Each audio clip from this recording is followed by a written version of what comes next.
Hi guys! I'm Rika. I'm a registered pharmacist at ang pag-uusapan naman natin ngayon ay ano nga ba yung pwede nating ibigay na gamot kung may diarrhea si baby? Number one na pwede nating ibigay sa mga babies ay ang ORS or Oral Rehydration Salts. Example nito is yung ating Pedialyte, Vivalite at saka Hydrite.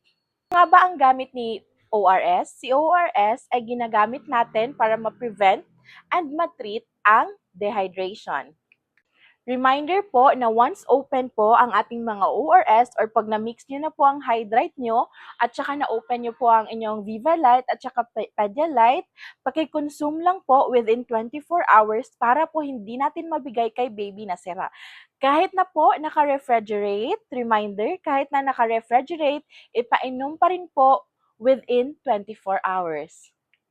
Pangalawa naman po na pwede nating ibigay is zinc supplement. Ang ginagawa po ni zinc supplement ay sinushorten niya po ang duration ng diarrhea.